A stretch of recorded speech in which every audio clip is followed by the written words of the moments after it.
Hello all, this is Universal Group of Institutions, Bangalore. We all know about what's going on in Bangladesh, right? In the heart of South Asia, a nation from fire and dreams, Bangladesh is witnessing a seismic shift. As we step into 51st year of independence, what's the question that we should be asking?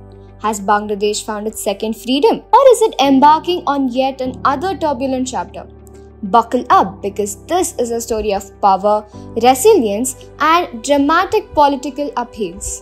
The year was 1971. After the brutal war and the fall of the East Pakistan, Bangladesh emerged as a beacon of hope. Sheikh Mujibur Rahman, the father of the nation, led the charge, bringing the country to its first taste of freedom.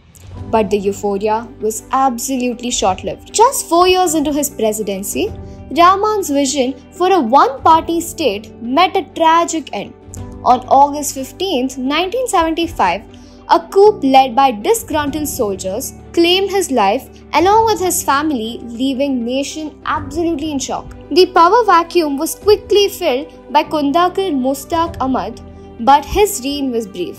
On November 3, 1975, General Ziaur Rahman seized control amidst a series of violent coups. General Ziaur's era brought relative stability but was cut short when he was assassinated in 1981. His vice president, Abdus Sattar, faced a swift coup by Urshid's rule, marked by martial law and political manipulation, set the stage for the next dramatic phase. The year 1990 saw widespread protests against Ershad, leading to his resignation.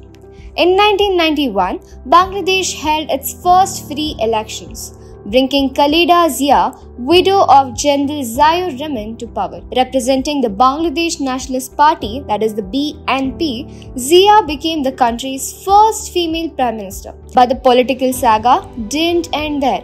In 1996, Sheikh Hasina, daughter of Mujibur Rahman, had contested for the elections. Her tenure marked a new era of development but also conflict. By 2007, Bangladesh faced yet another crisis. The army-backed government declared a state of emergency, imprisoning both Hasina as well as Zia on corruption charges. In 2008, Hasina returned to power. Her tenure, however, was marked by increasing authorization, stifling freedoms, and brutal crackdowns on dissent. By 2024, the nation had it enough. The uprising that began as a student protest against job quotas escalated into a nationwide movement against Hasina's rule. Facing immense pressure, Sheikh Hasina fled the country in a helicopter, leaving behind a legacy of unrest and uncertainty. But her recent dramatic exit amid student protests and a crackdown that claimed about 1,000 lives marks another profound chapter. In a dramatic twist, Chief Justice Abdul Hassal resigned after hundreds of protesters surrounded Dhaka's Supreme Court, demanding his departure. His resignation, amid rising chaos and seen as loyal to ousted Prime Minister Sheikh Hasina, marks a tense moment for Bangladesh. The judiciary, once a symbol of hope, now faces its own uncertain future.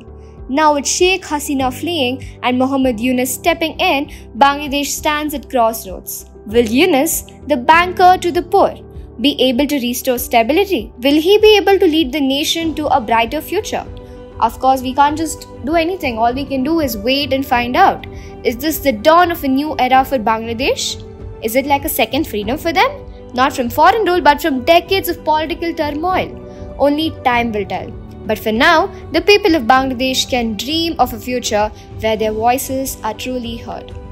Well, that's all for now. Thank you.